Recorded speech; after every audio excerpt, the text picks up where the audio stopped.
Alright, so we just went and saw Joker. Based off the comic villain to Batman in the DC universe. It's a really, really cool origin story that looks into Arthur Fleck, who throughout the movie evolves into the Joker. If I had to rate this movie straight up before we get into it, I think I'd probably have to give this movie a solid 9. It exceeded my expectations. There wasn't as much action as many superhero movies have because this wasn't a superhero movie.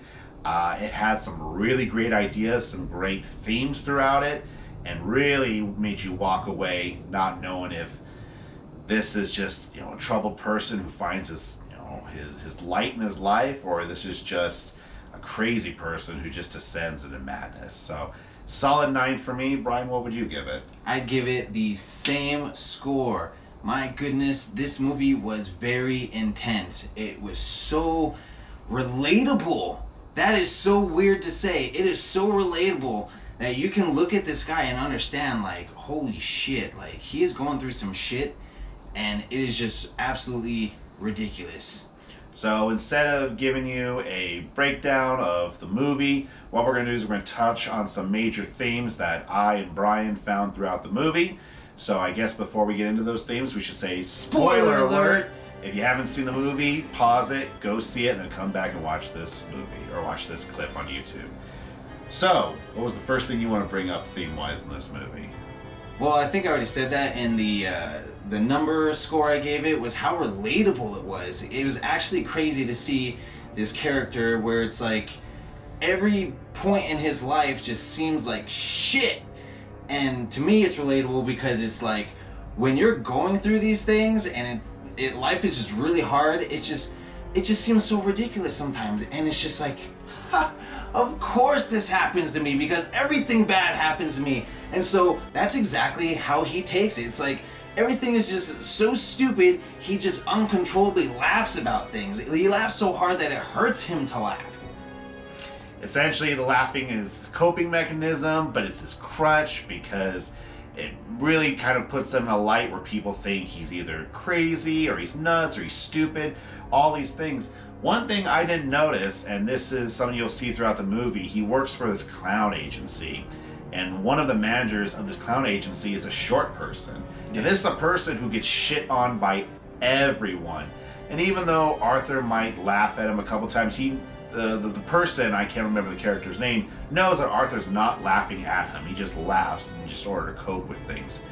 He is the only one from that place that Arthur truly found to be his friend. Yeah. And in this movie, some shit goes down where this short person sees what Arthur's capable of, and Arthur spares them, kisses them, and tells them just to leave just because it was the only friend he really ever had. Very, very interesting was, of course, the idea of mental illness, about how people, maybe in the 70s, maybe before the 70s, and even today, a lot of people with mental issues aren't really being listened to by these hospitals, by these different therapists. And even though it's a real tricky subject to kind of dive into, the one thing that I think a lot of people take away from these studies is that empathy is somehow the greatest kind of way to break through the illness. A lot of times throughout this movie, Arthur Fleck really just wants someone to be with him, to support him.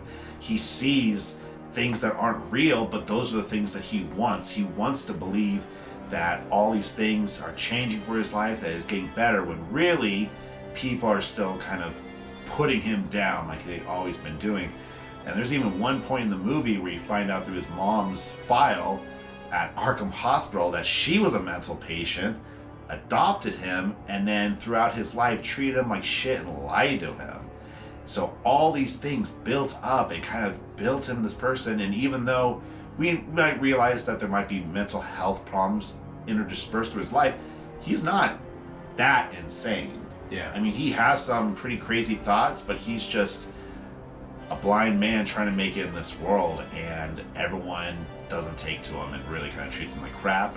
And it was really hard to see that these programs that are in place to help people, prosper and to, perhaps change their life around and, become a better person, it's like it came down to money, right? It's like oh, well, I can't help you anymore because I ain't getting paid. It's kind of like the government when they're like, oh, hey, we haven't figured out a budget yet, so we're just going to stop working for you guys. Yeah, so we're going to shut down everything until we figure it out. And it's like, what did we do? Why are we suffering because of your inability to get your shit together? Like, but also to do your job throughout your whole term, to do what you need to do and include us in the process.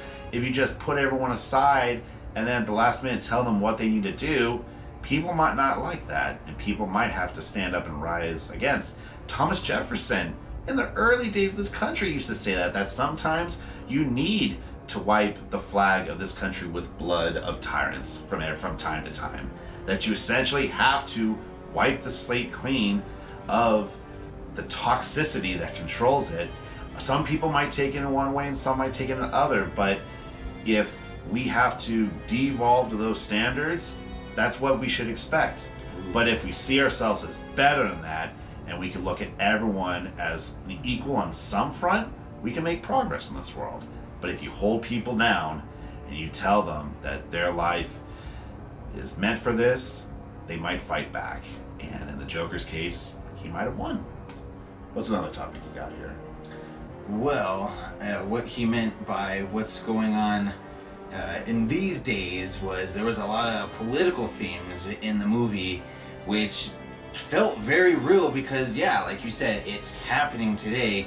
These things, people feel a certain way about an upper class, and the upper class feels a certain way about a lower class, and the relationship or the dynamic that these classes have is just really strange, and it's very hateful. It's very, very disgusting. So people feel very passionate about their positions and don't want to hear someone else's bullshit, right? Like when Arthur was talking to Thomas Wayne, he's like, you can't tell me that you're not my father. You're all these things, you're all these things that I'm imagining you to be. And then Thomas Wayne's like, you are fucking stupid, and smacks him in the face. Like, dude, wake up. Whatever you're thinking isn't real. So it's just it's one way to say that there's two sides to the story, and maybe people don't want to listen. Very true. Just like you were saying with empathy, right? Like putting yourself in someone's shoes, like people just aren't willing to do that, it seems like. And sometimes when people think by calling someone a name, like calling someone a clown, you're really putting them down. Well, the whole city, this whole population of people that felt they were being put down for decades and decades, they rallied behind a clown figure and they all became clowns. Yep. So what Thomas Wayne and the high class thought they were doing to everyone else was putting them down. They embraced that and took control of that. And even when the main guy who Robert De Niro plays in this movie, Murray, who's a kind of talk show host, calls Arthur a joker, he takes the name Joker and he takes it on. He goes, you think I'm just some silly person? Well, I am, and really takes control of his life, which is the one thing that I want to dive into next. Now, if you've ever been around me, I love to laugh. It's not one of my big mottos in life, but it's just something I do. I find comedy in everything. There's tragedy within comedy and comedy within tragedy in it. But I love to laugh because that's my way of coping with crazy, crazy shit. And that's what Arthur does in this movie. You see him, it's a way for him to just cope with the demons inside, but then when he realizes that all these things around him that have kind of shaped his life and put him in this real shithole that he eventually starts to believe that he's in, he turns it upside down on himself and everyone and looks instead of his life as a tragedy, turns it into a comedy.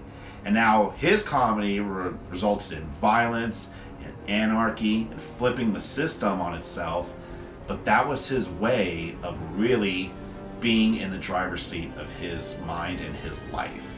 Now, other people have their ways of going about it, and some of them are positive and some are negative, but that's a lot of people's way of honestly coping with whatever pops in their head.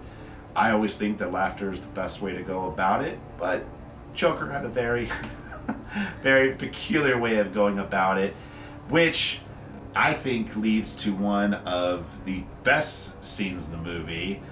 Towards the end, he's on this talk show. He admits to these things that he did in the beginning of the movie that started this movement, and really takes control. And people don't find what he's saying to be funny, his revelations to be funny, his jokes to be funny, and he goes, I don't care.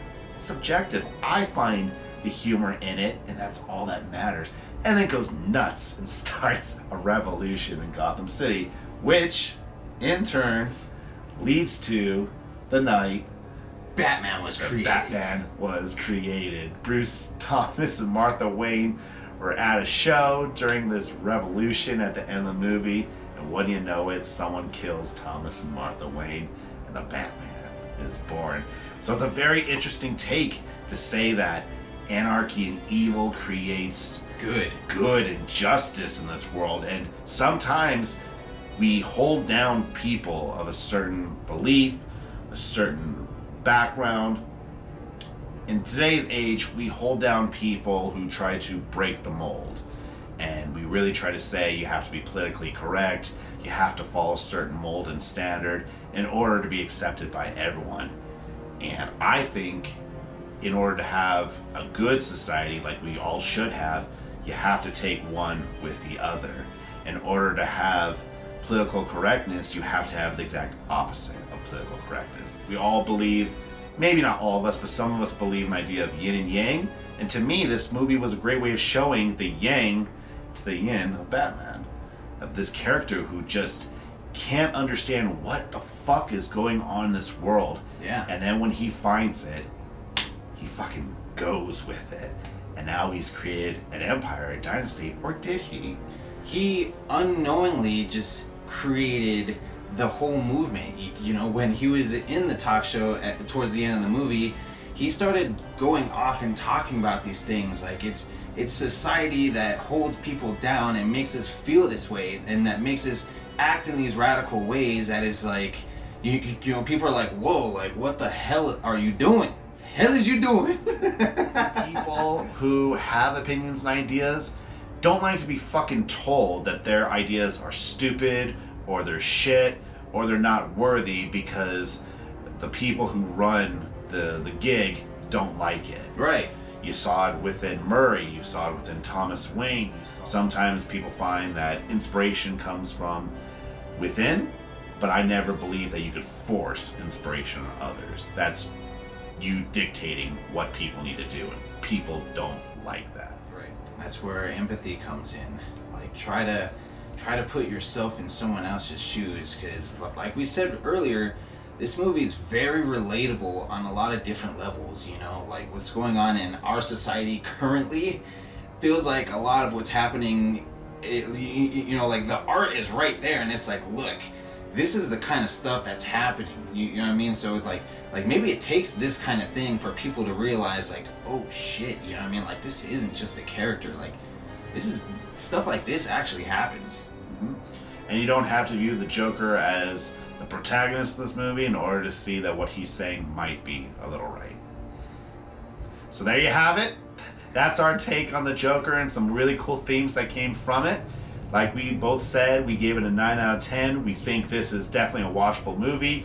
I might go see this movie again just to see it. And honestly, that there were points that we were laughing at things, and it's like no one else in the theater is laughing at these things, and it kind of made me feel uncomfortable. Like, oh shit, am I like relating to this evil motherfucker, like on a good way or a fucking negative way, or what the hell is going on right here? Go see the Joker movie, and maybe in the comments tell us what your favorite part is, or maybe what's one way you try to cope in this shitty world that we all live in. Yeah. You guys have a good one, and the Grandmaster spills the beans.